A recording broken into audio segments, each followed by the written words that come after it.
Well, welcome back to Tasteland. I am Francis Sear. And I'm Daisy Aliotto. And today we are sharing the recording of our live show from earlier this month. We were joined by three people from three worker-owned media companies that we really admire. Jasper Wang from Defector, Sam Cole from 404 Media, and Max Rivlin-Nadler from Hellgate. And by the way, Daisy, how much money did we raise for who? We raised around $6,500 for a new legal aid fund for freelancers that the National Writers Union is incubating through their nonprofit arm. And we're hoping to raise $10K. You can still donate, but really happy with the $6,500 and climbing. And we'll put the link donation link in the show notes. I loved this conversation. This is one of the most substantive conversations I've had about the media business in a long time. Hearing the way that the panelists are thinking about advertising and subscriptions was frankly helpful to me as a media operator. And it's just a reminder that even though we might have slightly different business models, we're all trying to solve the same problems. So I learned a lot, and I hope that you guys learn a lot too. Yeah, they were all really transparent, really candid, really quite generous with the details. So, yeah, I hope you enjoy it. Let's just get right into it.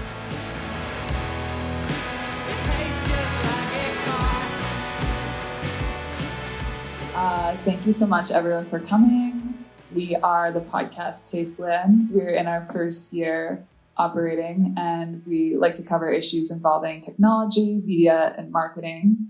And so we thought a very timely topic would be worker-owned media, in conjunction with this fundraiser, which is raising funds for a legal aid fund for freelancers, chasing non-payment and other forms of grievances, which is, I'm a longtime freelancer, so it's an issue very close to my heart.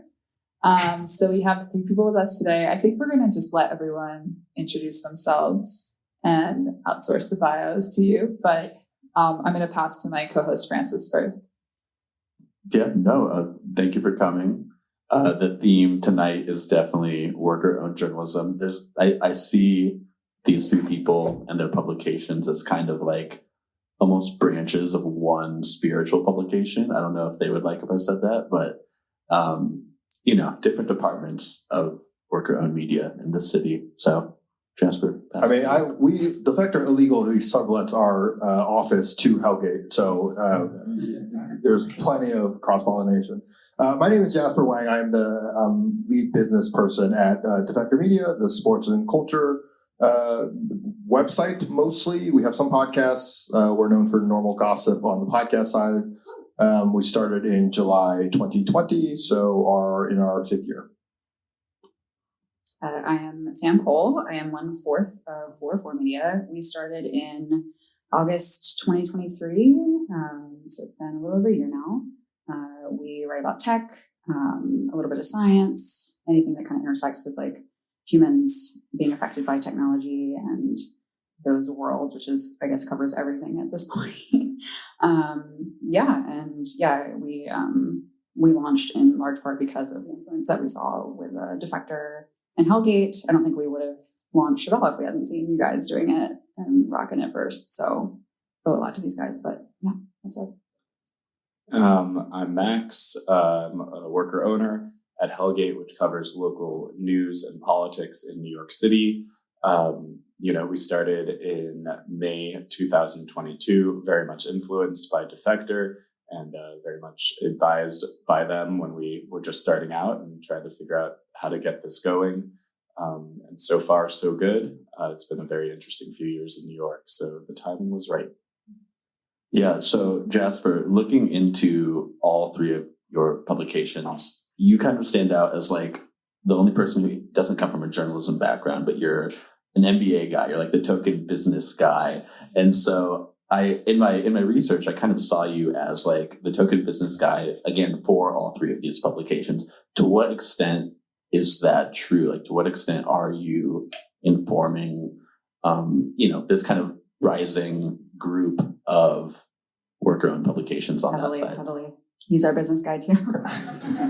I do think Defector having started in 2020, we sit at the intersection of a lot of conversations about this.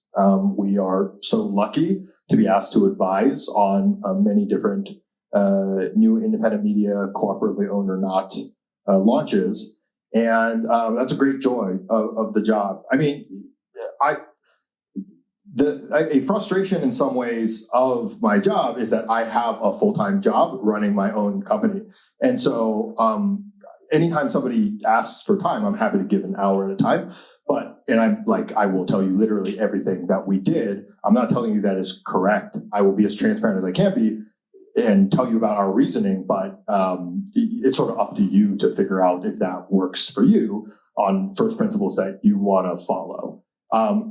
There certainly is that, like, I spent 10 years at Bain & Company of Mitt Romney fame. I have a Wharton MBA.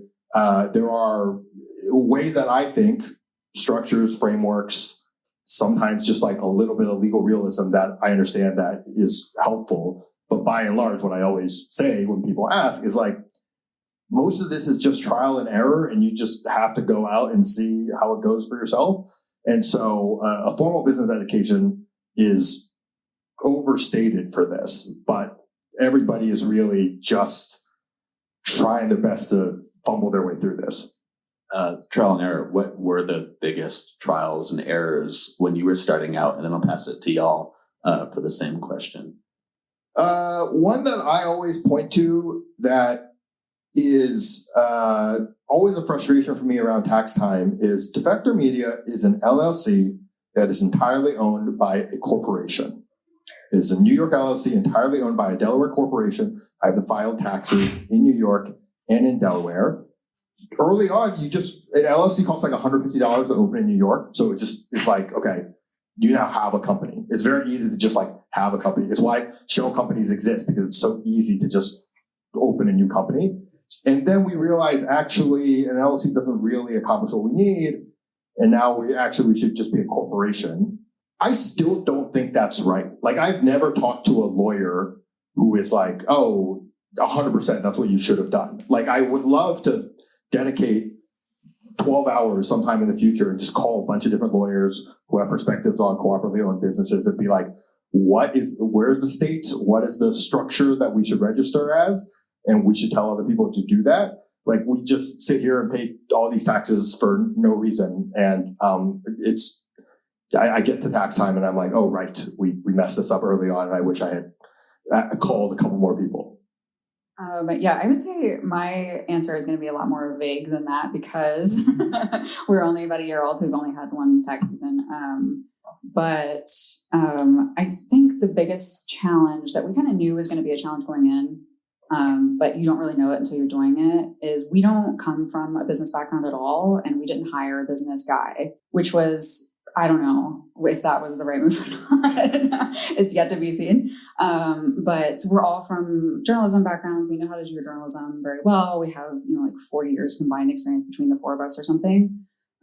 So we just relied a ton on other people, on Jasper, who was trying to run his own company. And also just on like the kindness and goodness of like people who would give us 20, 30 minutes of time out of the day at a time. Which it turned out to be a lot of people were willing to do that, which is probably one of the main reasons we kept going when we did. We had connections from Vice. We were able to like retain a lawyer early on, which was important because we write about some pretty hostile, litigious companies. We were able to kind of get connections for like ad sales and things like that. So yeah, I mean, it was very much like learning on the fly, and learning as we did it, and probably fucking up a ton as we did it in ways that we don't yet know have happened yet. But yeah, it was a lot of our days consumed by business admin that we thought was going to be kind of like, oh, we'll do that, we'll figure it out. But it was really just like trying to do all of that plus the journalism, which was honestly exhausting. I think maybe we're just used to it now, or there's less of it, or we just set it all up at first. But yeah, it was definitely, that was really the hardest part. It was like, oh shit, we're going to be working like, 16 hours a day for a long time because we're doing multiple jobs all the time. But yeah, that was probably the biggest kind of shock for us.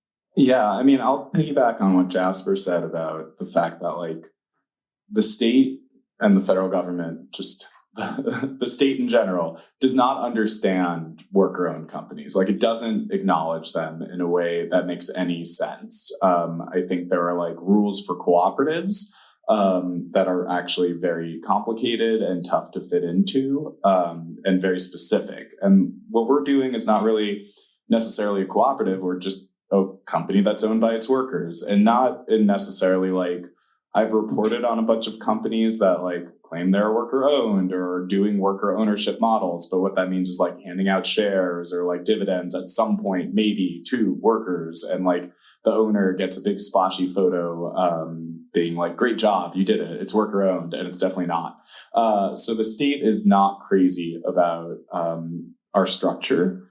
And, you know, Jasper called up a gazillion lawyers. We've talked to a bunch of lawyers too, and they're all like, oh, wow, interesting. And like, yeah, we just know that we're overpaying our taxes just to make sure, like, please don't get us in trouble, because we're trying. One conversation that I've had a lot, or runs through a lot of threads on the podcast, and especially like, I mean, Sam, you cover artificial intelligence a lot, but you know, post AI, increasingly clear that like the internet solved distribution for media. It didn't solve monetization. And a lot of the companies, like I think, you know, a lot of us worked for them or freelanced for them, BuzzFeed and Vice, their success in the era of like traffic-based, click-based monetization was somewhat subsidized by venture capital as well. And if you look under the hood, like it's actually very hard to create a sustainable media business, especially if you're not subsidized by venture capital. And so I think there are stopgaps around that, this idea of using social media to distribute. But to me, at least, the bottom is falling out of social media distribution or algorithmic distribution, like even faster than I think even any of us thought it would, even those of us paying attention to technology. So it's a big question, but like, how do you think about monetization? How do you think about the split between subscriptions and advertising revenue? And is there a secret third thing, or should there be a secret third thing in the mix as we move into this new era, which feels like extremely undefined? I mean, I can just kind of give our like ethos on this a little bit. So a couple months ago, we wrote a blog post for 4for that the headline was, "We need your email address." And basically just kind of ran through the reasons why we felt like we were being kind of eaten alive by these AI algorithms and these algorithmic distribution models, and also AI in particular rewriting or just straight up ripping our stories and posting them automatically onto other websites, which is a big problem when you're relying on a subscriber model, because that's walled stuff that subscribers, you know, have the right to see because they pay for it, and then they can get it elsewhere, and it's like, what's the point? We also needed people to come to the website because we have ads. So it's like, that's part of our kind of diversifying of our revenue, is we weren't just going to rely on subscribers because that can dry up. We can't just rely on clicks because that definitely will dry up. So we kind of needed a little bit of everything. So the point of that blog was basically, you know, we want to be able to run a company that gives our content directly to you, because you're interested, because you pay for it, because you've shown that you want to be here. And we can't do that unless we can get your eyeballs on this stuff very directly, and we can communicate with you in a very kind of direct, one-on-one kind of way. And people really resonated with that. I think that was probably like our biggest jump in, you know, signups, free and paid. And yeah, it was, that problem keeps changing. Like the AI scrapers keep changing. We have like the don't scrape us part of the website in there, but they keep changing the way that that's done. So it's more important than ever that people actually give us a way to talk to them. And that was, people really resonated with that. And I think people resonate in general with transparency, which is something that we couldn't really provide at a big corporation, a big corporate kind of media outlet like Vice, we couldn't just speak directly to our audience because they were out there somewhere, but it was Vice, the company between us.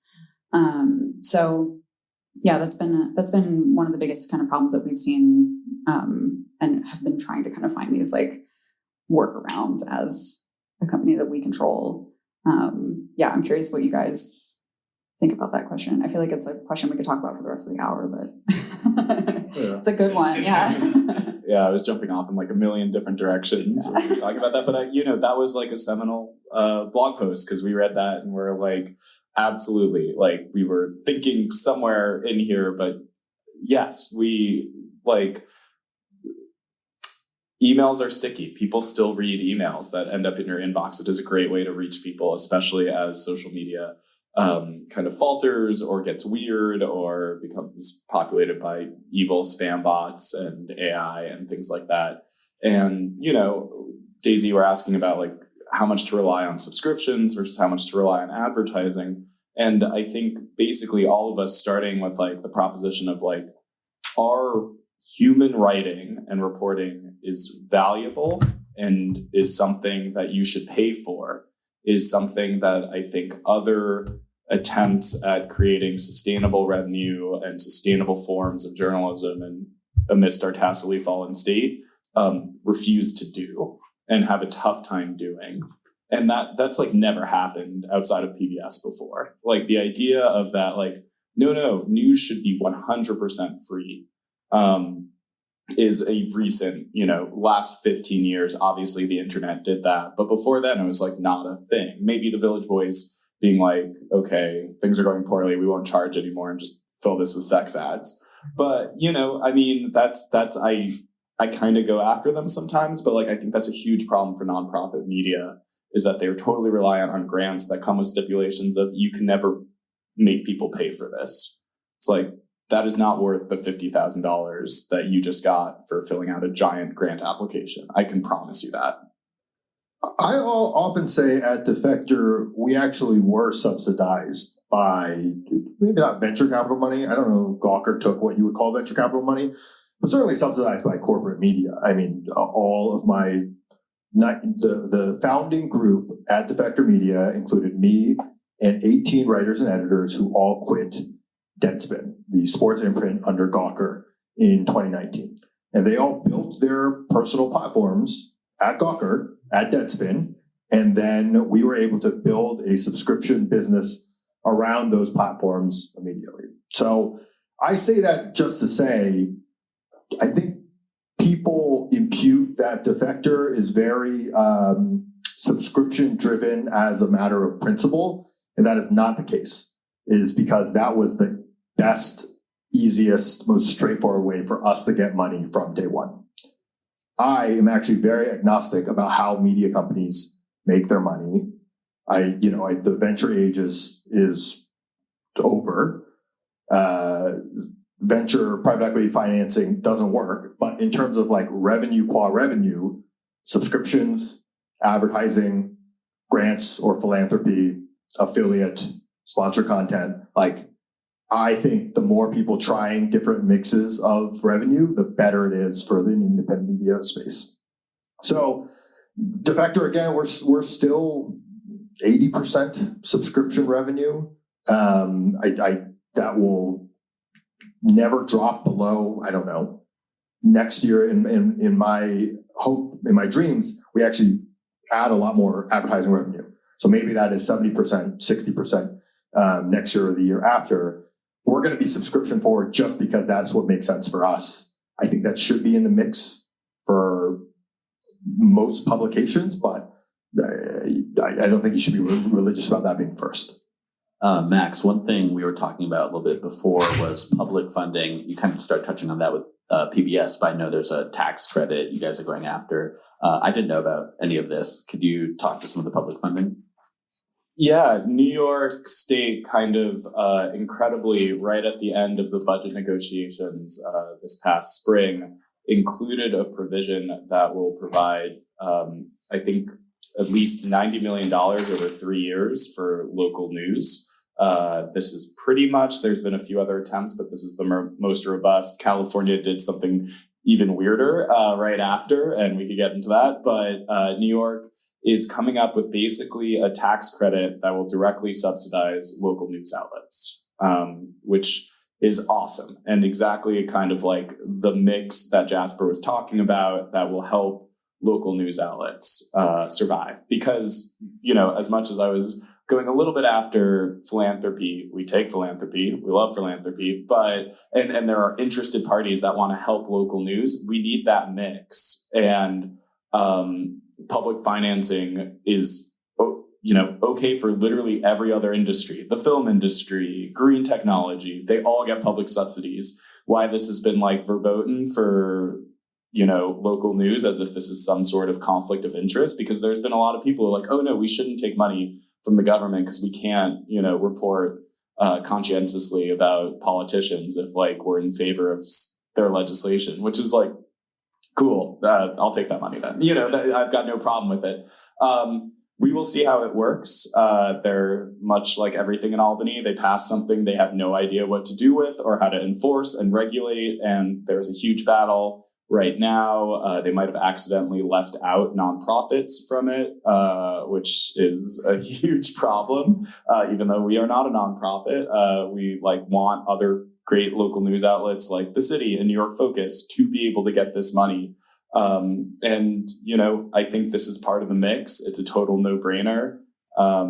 And yeah, California tried something that would be even more radical, which would be going after the tech companies to pay their fair share for basically stealing content from news creators and then absolutely destroying the ad model for them. And instead, right at the last second, that got completely hijacked by Google and is now a weird AI subsidy bill.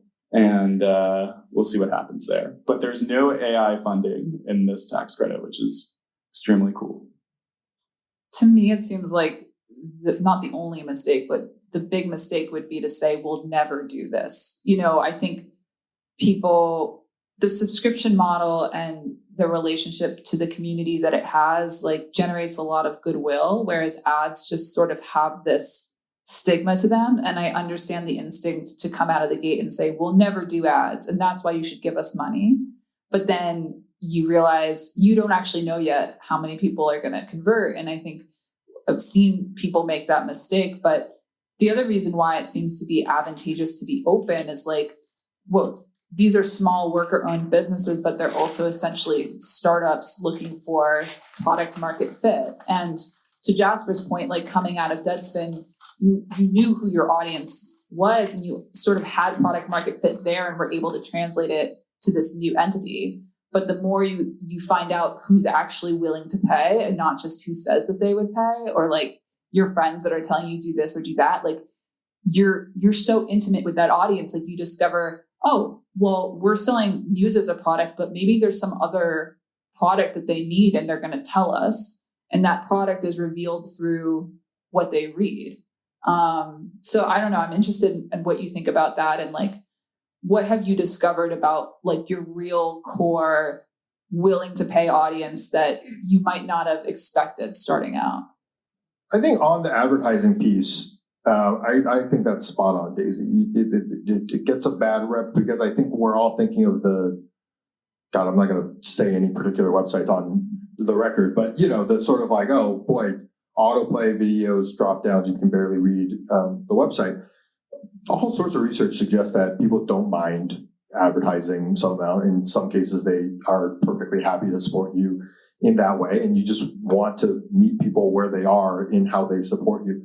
I think that is sometimes frustrating when we have these conversations as an industry of like, oh, Pitchfork, laid a bunch of people off. And people are like, well, that's what you get for not supporting Pitchfork. And it's like, what do you mean? They like, what I could do was buy a ticket to the Pitchfork Festival, or I could read their website.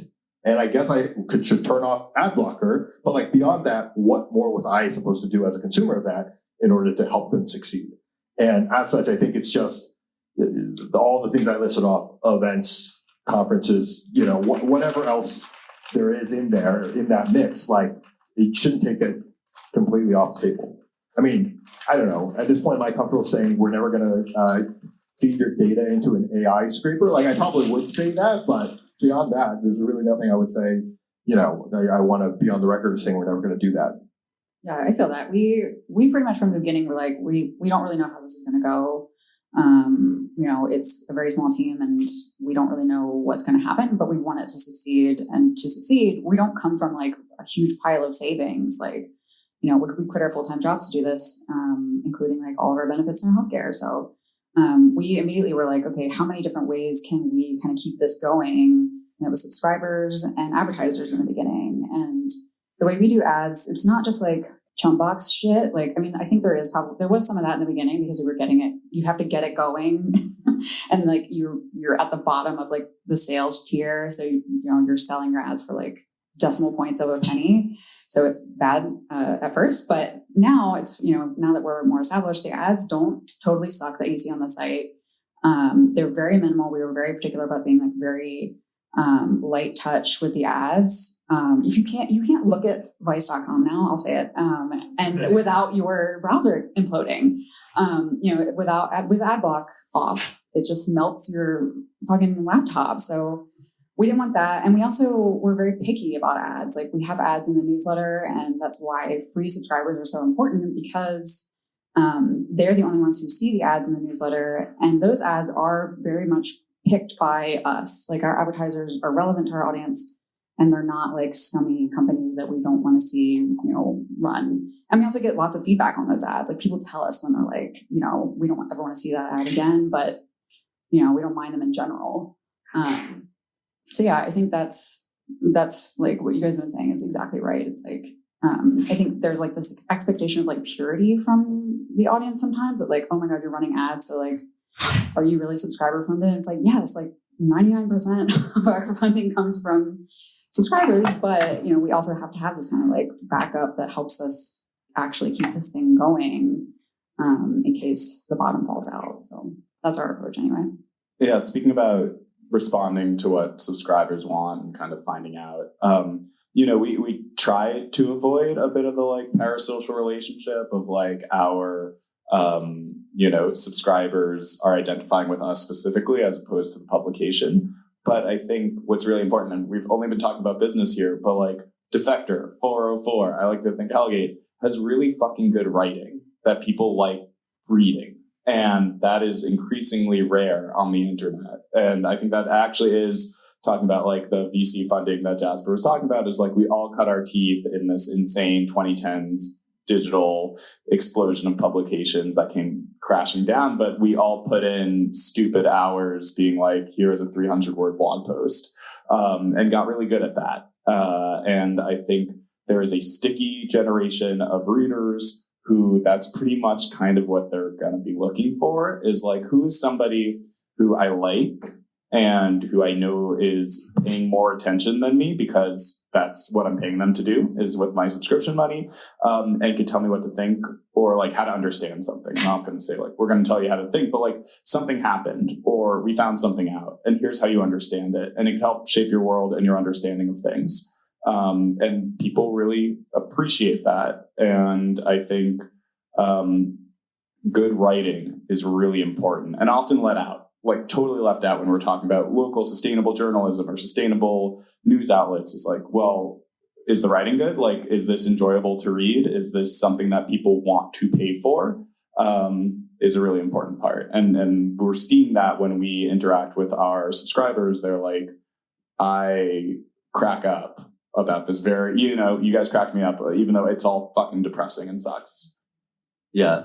Speaking of fucking depressing and sucks, Sam, you guys put out a post shortly after the election that you'd seen a big drop in people or a spike in people canceling their subscriptions and saying like, oh, I'm feeling unmotivated by the election and like, I don't feel like I can support journalism right now or something, which was surprising to me because I thought people would be like increasing subscriptions. Like I read Slate saw like a 7x increase in subscriptions. The Guardian also, it's like, yeah. Yeah. Well, have people come back?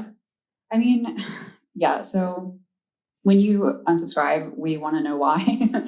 So we leave a little box that says, give us feedback or tell us why you're leaving. You're not required to fill it out, but people were putting in that box. It was like the day after the election, people were putting in it like depressed. And it's like, if it makes you feel better to like clean out your subscriptions and like have that be like a productive thing, like that's great, go for it. We're not going to be like, we're sad to see you go, but we're not going to hold it against you. But at the same time, it was kind of like, it was confusing. It was surprising to us also. And yeah, a lot of people were definitely like, I can't handle looking at the news anymore. And it's like, well, it's everywhere. So you should probably, I don't know, pick some news that you can handle or that you trust at least. So yeah, that was the impetus for the blog post we were talking about. We write a lot of blogs that are just like, hey, here's what's up. Just talking directly to our readers, which we found to be very effective because people want to know what's going on with this company that they're supporting. Yeah, I mean, I would encourage you to go read it if you're curious about like what the whole thing says. It's like 1,500 words or something of us just like ranting kind of. But we wanted to kind of lay it out there that like, we're not going anywhere. We're going to keep doing the work that we've been doing for the past, 10 years career-wise, but also like specifically, we were doing the same work when Trump was elected in 2016. We did it for 4 years after that. We did it for the 4 years during the Biden administration. We wrote some of our biggest scoops and our most impactful stories during the Biden administration, kind of digging into, what was going on there. And then we're not going to just like throw our hands up and be like, oh, we're tired now because Trump's elected. Like we have to keep doing the same stuff because one, we don't know what else to do. We don't have any other skills. And two, it's like people want to be informed in a way that it's like what Max said. It's like they want to actually read stories that are well written and that provide that context to what's going on in the world, because the world is very confusing, hard to understand a lot of the time. And yeah, it's like we were just very upfront with people. Like, this is what we've done. Here's all of the impact that we've had in the last 4 years or something, in the last year as a company, and here's what we intend to keep doing. So yeah, it was just kind of, it wasn't so much like a rah, let's get after this. Like, it was not like this toxic positivity thing, but it was just kind of like, hey, if you want to stick around, you're in for like continued good work. And if you don't want to stick around, that's, it's fine. But yeah, I don't know. I'm curious what you guys have kind of found in the last week or two. If people are like, I don't know, responding to you guys in a different way or no. At Defector, we have like a good week of new subscriptions, but not a spike. We didn't see a huge spike in cancellations. I mean, we have culture and politics on the site, but we're largely sports. So in some way, we might be catching some of the runoff of like, well, maybe I'm just going to follow NBA coverage instead of, hard news. We haven't positioned ourselves. We haven't messaged to the readers of, are we doubling down? Are we, this is our promise to you after this election. So I think the downstream thing that we are finding most interesting is Twitter continues to degrade as a source of ambient new traffic. Was it 404? Did you guys write about like your hard data? Blue Sky. Yes. Okay. So we're over on Blue Sky. We're seeing just a lot of lift there, and like even despite whatever small couple million compared to the hundreds of millions are on Twitter, like we're getting a lot more engagement on our stuff, and specifically, sports Twitter has been very sticky on Twitter. So only lately have they started moving over to Blue Sky, and so that's an interesting conversation we're having of like.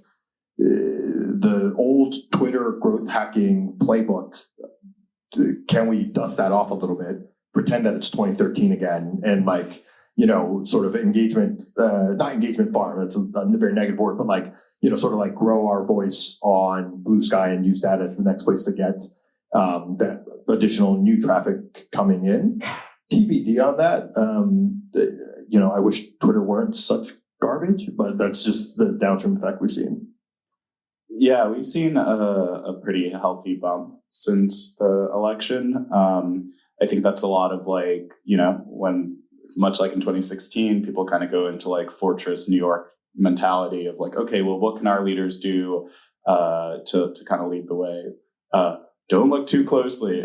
They're not going to do much. And, we're in a really unique position here of like Eric Adams, actively trying to, gain favor with an incoming administration to save his own liberty. So I think people are very interested in how this is going to play out. We have a mayoral election in 6 months. The timing of all these things, it's cool that people are turning to us. We're still just 6 reporters, hopefully a few more, but it's a tall order in a rapidly developing situation. But people have come to us, and Blue Sky's been rad. That's cool. I haven't dug around too much into how evil they are or in what way they will become compromised, but better not to look too much. Yeah, I think nothing's certain except death, taxes, and that the social platform you somewhat rely on your income for will be canceled at some point. Yeah. It strikes me that there's almost coming again out of the election, and when you have the New York Times highlighting these conversations with swing state voters or people on the fence, they make the decision at the last minute, and it's they give their reasoning, and it's that makes no sense. They're vibes voters. But I also have long suspected that there's something like a vibes subscriber, where if you ask them why they pay or don't pay, the reasoning really does not make sense to anyone but them. And Max, to your point, there's people who are paying not for the long form journalism, but for the somewhat parasocial relationship they have to the humor that's embodied in the blogs that remind them of reading Gawker at their desk job. And I know for a fact there's dirt subscribers where if I said, will you pay $60 a year? They would say no. But you ask, would you buy 2 $30 baseball hats this year? And they say yes. And it's wow, you are one interesting chica. Or, the New York Times person that's paying for gaming or cooking, but they won't pay for long-term reporting about the climate. And I think I would be interested to hear from you. I know we've been talking about subscribers for a while, but just on the matter of messaging, that you could say to somebody, this is a $5 coffee, but millennials especially are so turned off by that idea because they're that's my $5 coffee. It's probably $7 now. That's my $7 cold brew. Paying for your journalism is entirely different and cannot be substituted. Just we went through the messaging period of just don't buy avocado toast and eventually you can have a house. So I'm just curious, have you thought about your messaging and slicing and dicing this in a way that's how do we reach the person who's just going to buy merch and maybe they spend $100 on it, but they're not even paying for the writing itself? Yeah, I mean, I'll just real quick be, I think there are a healthy portion of our subscribers are supporting us because of the model. I think, we see big bumps when we do our annual report. We see big bumps when we get earned media, a profile being here's what they're doing. This is their model. And, people who are not in New York subscribing. And, those are probably at some point going to go away. If we luckily were able to make it, a few years and it looks like we are here to stay, I think people would kind of less be interested in oh, it's worker owned and they're trying something new. It's hopefully 1,000 flowers bloom and we're just one of many worker owned news outlets and those people will go away. And we got to be prepared for that. But I think, we are selling the model in addition to our coverage. And I think we do that in a way that maybe some other places don't, because we found really early on, that lever works. People like what we're saying, and they're sick of losing their local news outlets because of the avarice or weirdness of a billionaire, or, that the guy who owns it is an evil political, functionary in the area or something like that. So yeah, I think a lot of people are glomming onto the model. And it would be interesting to see when that transition takes place of people basically being I'm subscribing for the news. Oh, what, you're worker owned? I didn't even know. And that might be a day of reckoning. We'll find out.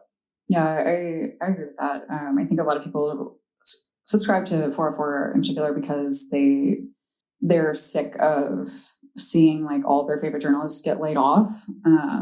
We all came from Vice, and Vice was going through a bankruptcy when we launched. So it was very much just we're launching this new thing because this old way is not working. It didn't work for them. It's not working for so many other companies. So help us try something new. And that's kind of the wave we rode in the beginning. And it's like, is that going to actually stick? Are people going to stick around now? And we hope that it's like, now that you're here, we're going to prove it to you all the time that it's worth staying. And you have to really bug people. You have to keep telling people, this is why you should stay. At first we were very shy. We were like, I don't know if we should be emailing people all the time. And now we're like, email them every day. Email them twice a day. No, we don't do twice a day. But like, I know some people do. And it's like, you have to be in people's faces because they're getting a lot of noise everywhere else. You can't just be like in the corner, like, oh, we're a company over here. Like, please subscribe to us. So yeah. And the parasocial thing it's real. I mean, I think that's something that we had to kind of have a learning curve about, was when to listen to subscribers and when to kind of weigh like criticism versus like you actually know what you're talking about.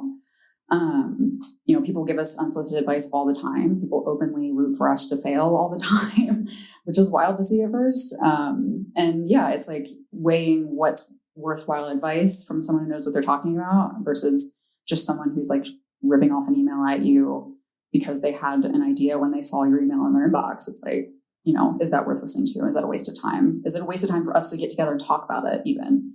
So yeah, that's the vibes that we have, is people who are like, we need to see something new. This is a positive, optimistic thing in an industry that's very much collapsing. I mean, Defector at this point is 4+ years, and we are at a size that is, 40,000 plus subscribers. So I'm sure a good PR person would tell me this is completely the wrong approach. But I think for us, it's a little bit like you put all the messages out there and not everyone is going to resonate with every person who might subscribe, but hopefully some resonate with some people some of the time. So, we, in our subscription appeals and our messaging, sometimes we are very journalism first. It's just like, this is the big feature we had last month that everybody loves. Let's put that back in people's faces. Sometimes it is model driven. Sometimes it is, very much leaning into the parasocial element of it. I think it would be very fair criticism to say we actually haven't segmented the people and the profiles of like who's trying to get to what. But, we have 300,000 free email addresses on our free email list. And we just send it out there, man. And, sometimes it's like, ooh, a lot of people did not like that. Like a couple thousand people unsubscribed from that. They thought that was not the right message. And it's like, okay, well, that also drove 50 new subscribers. So like, what's the trade there? I don't have a good answer to that, but it is still very much just a little bit more scattershot. One other thing about, subscribers is I think looking at these new companies that are worker owned or worker led, when people subscribe to them or make a donation or give them money, they know that the money is going to journalism. And that's really important. Like, we are very transparent. Like, this is where the money went. This is how much we paid freelancers. This is how much we paid us. This is how many posts we did. When you give to large, I worked at NPR for many years. And when you give to that station, I could tell you the, 15 other people this money will go to before it even comes close to going to the newsroom. And listen, they could go on during the telethons and stuff and say, like, give us money, this goes to power the journalism that you want. And that's just not true. Because why would that be the case, that every time there's a budget crunch and they make those appeals, journalists still get laid off? So I think, it's not only people believing in the model, it's that actually people are being savvy about that their money is going to journalism. And that's not something you can trust them in other places. In terms of the editorial choices you're all able to make, as opposed to the choices you had to make at previous, more like institutional publications, I'm thinking of like a couple totally independent, like just solo operation type of people I've spoken to recently who were saying like, I love being on my own because I can put my personality into it. I don't have to like pretend it's some neutrality when I'm reporting on an issue that like affects me personally. To the extent that like it's different running your own publications and having the full freedom in it being journalist led, is there such a big difference in like the exact type of story you're reporting? I don't think there's a huge difference for us. It's not a major difference. I mean, we were very lucky at Motherboard that we were pretty much left alone. It was kind of like, Vice is over there blowing shit up and motherboard is doing okay. So they just kind of let us stay under the radar.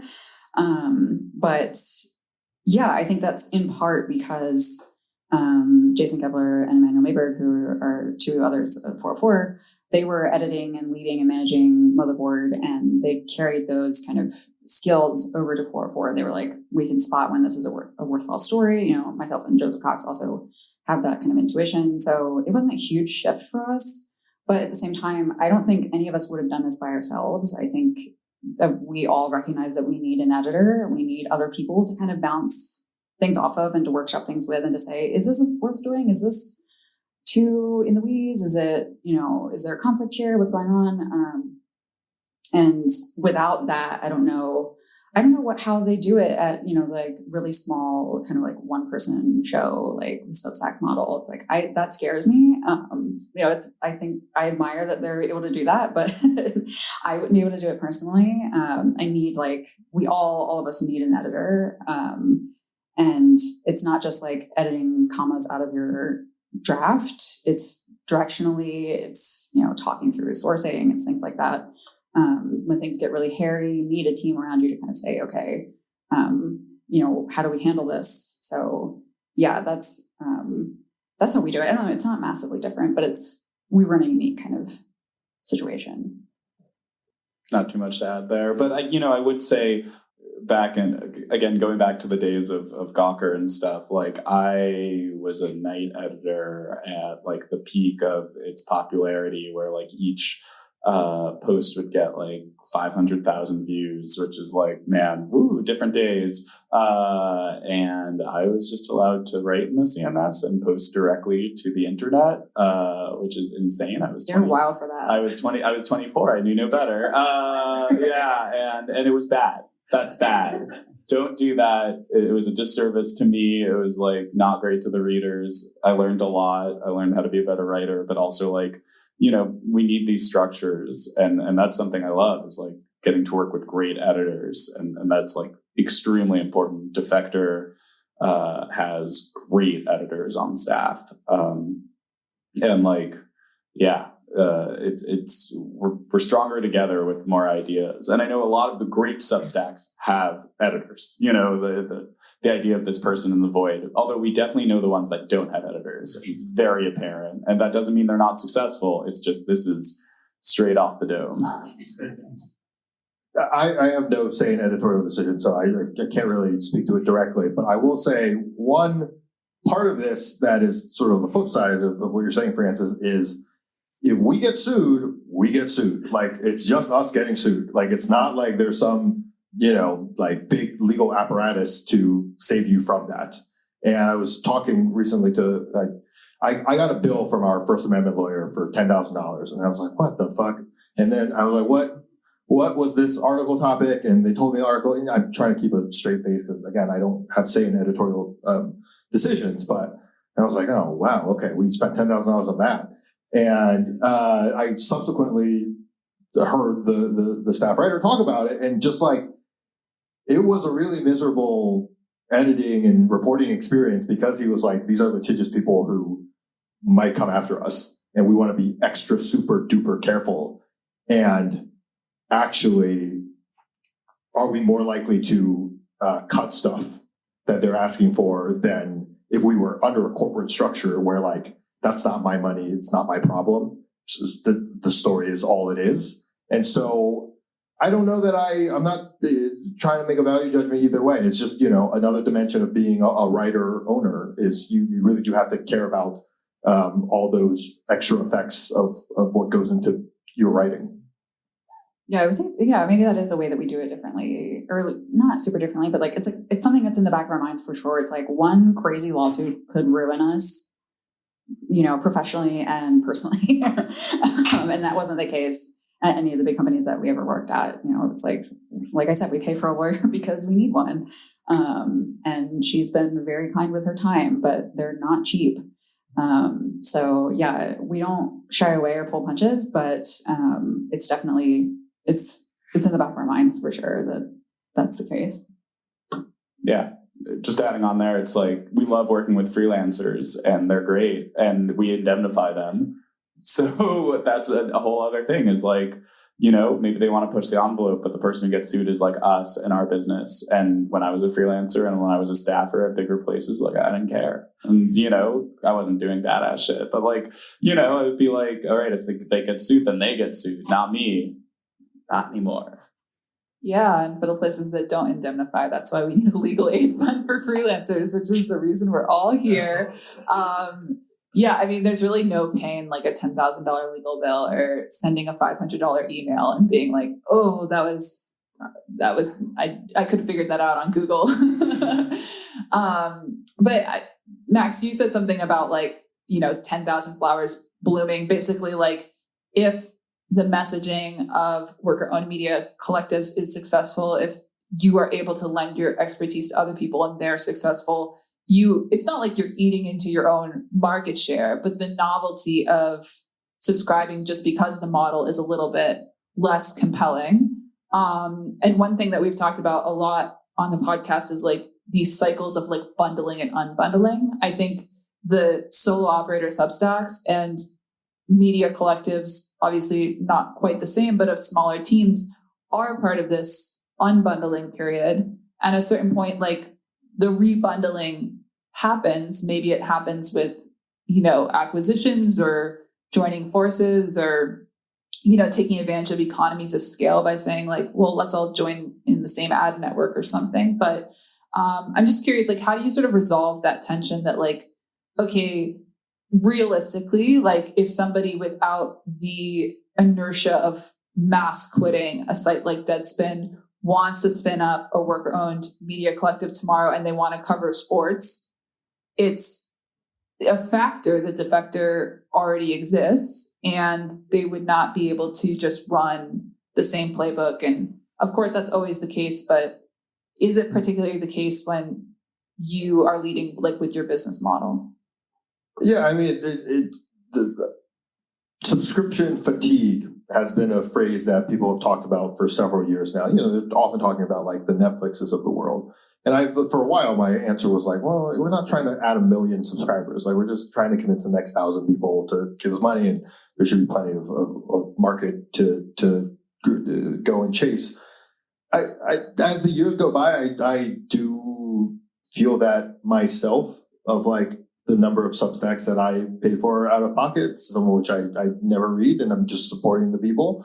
And I do think that is a real tension, I think, but thankfully we're just not, I just don't think we're approaching that point because, I mean, I talk to, like I said, most worker-owned publications, let's call it even independent-owned publications, do end up emailing me and asking for advice at some point. And when they actually launch, it's a joy. It's Hellgate launching 404. We actually didn't talk before you guys launched, but we talked like the week after you guys launched. Talked before.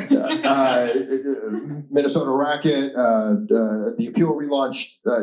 There's a good handful here that it's such a joy when that happens. I have a conversation every month that doesn't lead to anything. I've had dozens of conversations with people who think about it and don't chase it. And so, if half of those people start chasing it, I might sort of, have a better mental framework for the exact question you're asking, Daisy. But for now, I'm sort of like, I don't think we're approaching that place yet in independent media.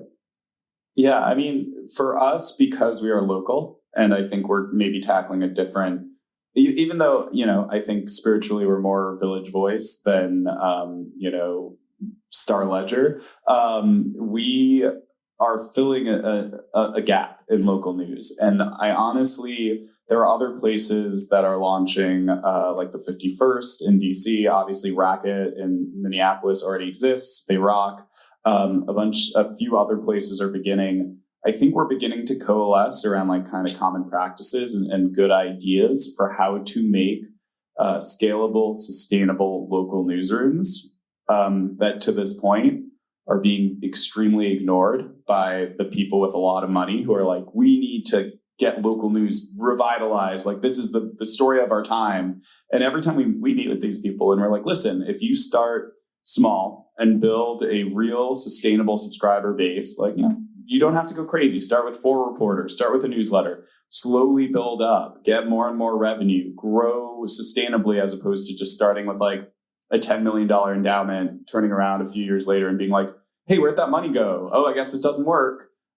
You can actually create something that organically like fits the market that you're in. And I don't think it's just that we're in New York, why it's working. I think this could work, not, Philly, obviously, but like even smaller cities, because people care and they want local news and they understand the crisis and they feel pride when these places grow. So as opposed to these like national news outlets, which are awesome and rock and, cover specific topics, I think this is, a scalable model that if it had a little juice behind it, if, there was like, we want to write a starter pack. We want to be like, here's what you should do. And here's what we figured out. And, oh, cool. This like foundation gave you $100K to do it. And like, that's all you're getting. I think that could work. I'm like, I don't feel like that's too crazy. But so far, every time we meet with people who like study this and are really committed to building local news, they are just like mystified. They're like, what do you mean? What? Worker owned? Like, I don't get it. So, I think there's a huge market for this type of local news. Yeah. I think it's about knowing, I think maybe, and correct me if I'm wrong, it's kind of what you're saying, Max, is like knowing the niche of people that you can best serve. There are 1 billion tech websites out there, and none of them are doing it the same way that we're doing it, but they're all doing it their own way too. So I think as long as that's kind of the mindset you go into it with, is like, I'm going to be different than both where I came from and also everyone that's around me, in a way that people want, I think is a pretty safe way to kind of keep yourself from duplicating or being duplicated. And yeah, the subscription fatigue thing is real, and it's like a concern, but it's like Jasper said, it's not a concern right now. And no one really knows how it's going to shake out. Like, this is all kind of new, like we're all kind of learning. So who knows what it's going to look like in 5 years? Maybe it is like bundling and rebundling. But right now it's not a huge concern. And I love when people hit us up and are like, can you hop on the phone? Like, paying that forward is fantastic. It's my favorite thing. And, some of it actually happens and some of it doesn't. It's great when it does happen, but, for whatever reason, if it doesn't, that was the best choice for them. It's hard to do one of these. It's not like, it's not just like starting a medium. It's a lot more complicated than that. So, I respect it completely when people are like, actually, that's not, for us right now. But when people actually do launch, I'm not like, oh shit, here comes another one. I'm like, yeah, that's awesome. Like, they're doing something totally different than us. And that's fantastic for them. And that's fantastic for their readers. Usually they're filling some kind of, it's like Hearing Things just launched, and that's like old Pitchfork. I shouldn't say old Pitchfork. That's former Pitchfork journalists. And it's giving something different than Pitchfork. It's not new Pitchfork. It's giving something different. And it's fantastic. So I think that's what works so far. But who knows, it's very nascent, I guess. Yeah. Shout out Aftermath as well, which is doing similar stuff. Remap. Who else? We just go down the list. Yeah. Hearing Things was like super cool. Yeah. Jasper got 1 million of these emails, but it's always great to like get an email being like, we have an idea. And like you talk with somebody and then they're like, good luck. And then a few months later, it's like, we've launched. And that's great. Yeah. Yeah, so there's Sequencer is the new pop science magazine. Maximum Fun, the podcast network, relaunched as a worker ownership under worker ownership. There's a tabletop game spot that Rascal.news. So yeah, there's a nice little community building. We all sort of know each other, and yeah, I don't want to say it's blind leading the blind, because oftentimes I am at the front of the line of the blind leading the blind, but we're all doing our best, and I learn so much from 4 and Hellgate as well. In fact, ad guys that you guys work with, so it's like there's good cross pollination. One more question, and then we'll pass around for some Q&A for a little bit. Jasper, you've just put out recently the 4th annual report that's like I don't know if it's 10,000 words, but maybe close to it. so thorough, breaking down numbers, etc. And I read that when you put out the first one, it was something you were making internally anyways. And then there was some debate about, should we put this out? Should we not? Obviously you put it out and you've kept putting it out. I'm curious, like, why you wouldn't have put it out, and if there was any regret internally even. Yeah, so we don't have any outside shareholders, so we don't have like a structure of like quarterly meetings that, we're like doing the summary of the last 3 quarters. So yeah, again, I come from a very corporate background, so it just felt funny to me that we don't have any readout, like accountability moments. And I was like, well, look, I'm accountable to all my co-owners here, so I'm just going to start writing this thing about our business. And everyone, found it to be very legible and was like, oh, well, should we just publish this? And there were people who were like, there's a lot of stuff in here that's not other people's business necessarily. And I mean, the truth is they just got outvoted. It was just like, all right, the bulk of people want to publish this, so we're just going to go ahead and publish it. And we got a really good reaction on it. I think it drives loyalty with subscribers. It does drive some number of new subscribers. Probably not really anymore, but loyalty is important. It drives our own earned media PR cycles. And I do think it keeps us accountable. Like what numbers show up there. Like I going through the year, it's like, all right, this is a thing that I'm going to have to write about. And so, what am I going to be able to defend that? I don't know that there's really any regret, except that we publish it every October, November, and then at some point in mid-August, I wake up and I'm like, oh shit, I got to start blanking that out again. But honestly, the day we publish it is one of the best days of the year for our business side of just, the sort of well wishes we get, the good ideas that people send us. Yeah, we got plenty of bad ideas, so we still just reply and say thank you so much for sharing it and then hit delete. But we do genuinely get good ideas and get good connections. And I'm now chasing a couple of things that were mentioned. We sort of mentioned offhand, and people were like, "Oh, do you want help with that?" I was like, "Yeah, absolutely." It was valuable, and while I'm still working at Defector, I can basically promise we'll keep doing it. Well, we have some time to take questions from the audience, and we'll pass the mic so that we can hopefully capture this on the recording as well. And Dave will bring the mic to you. So if you have a question, raise your hand.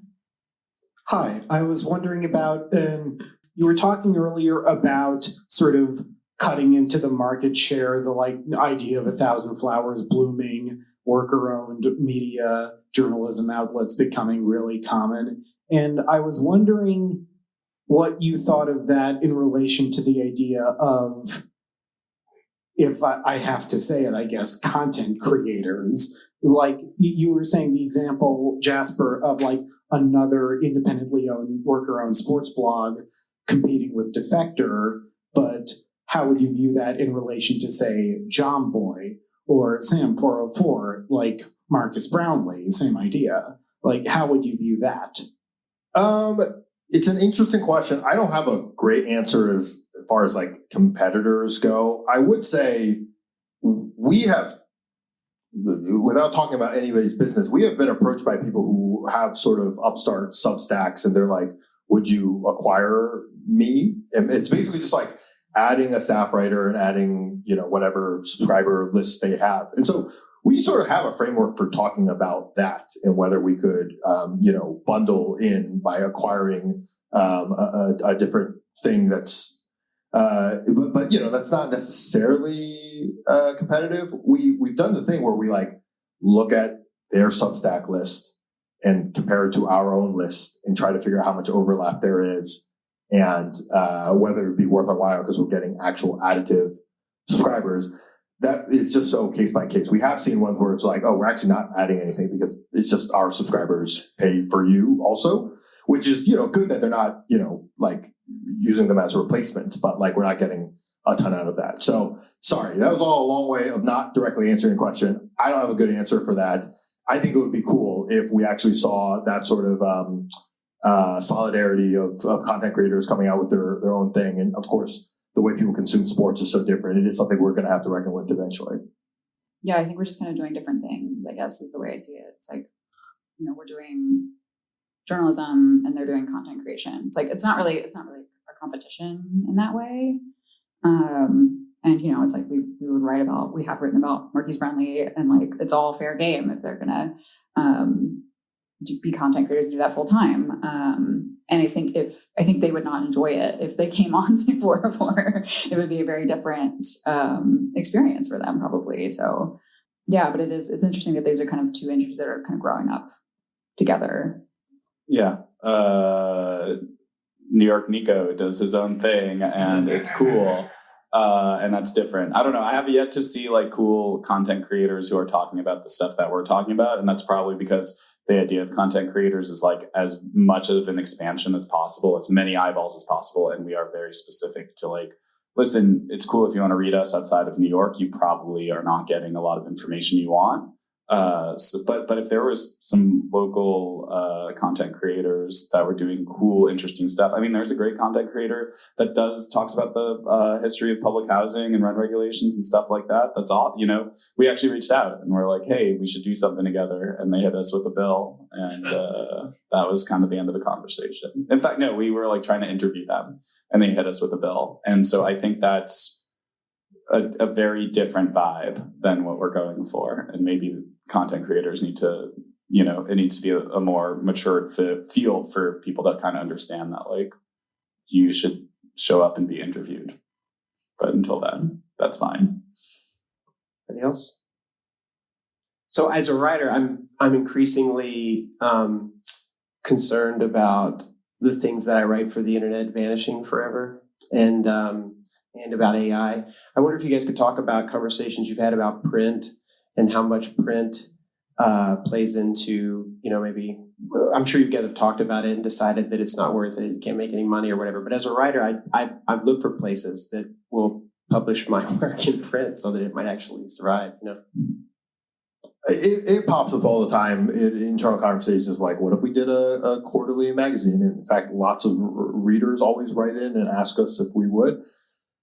I'm sort of waiting for somebody else to figure out this infrastructure, quite frankly. I mean, Hellgate did a really nice, voter guide. And I'm like, oh, okay, well, at least I know they know somebody who could do this. But it's never like the ROI never appears to be there on time or money. But I think all of us who work in media do have some reverence for the printed page in a way that I do hope eventually we can have that as nice to have. Yeah, and I think owning the website takes away a lot of that fear of like, is this going to disappear? I think we've seen it happen where, these bigger outlets will just totally wipe their slates clean and delete articles en masse, which is so crazy and painful to watch.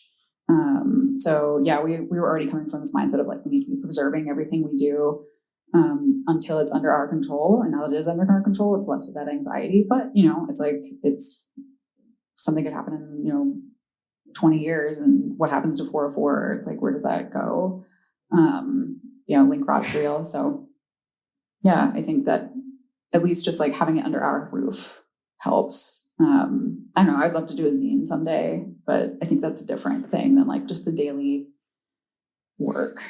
I mean, I will tell you, we have been approached by not the people who own the archives, but the people who have contributed to the archives and love the archives very much, of publications that are in limbo. They've asked us whether we would be willing to take on the cost of hosting their archives if they were in some way able to acquire it.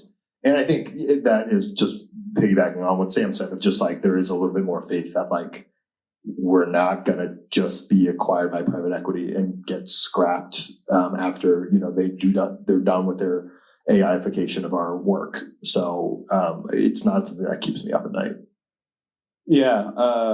That being said, I haven't, I should know. I don't know where our articles live. I don't know our servers. Like, something catastrophic could happen tomorrow and maybe it's all gone. We've got to use the Internet Archive to try to find it. I should be more on top of that. But I don't know. I loved our like little sojourn into print. It ultimately did not cost a ton of money. People do this all the time. It's bad that the New York Post has a monopoly on being cheap to read on the subway. It has a lot to do with how people view the world. I think like losing AM New York is back, but losing the free newspapers instead that people could read every day. That was like, pretty straightforward journalism, getting you to know stuff that was going on.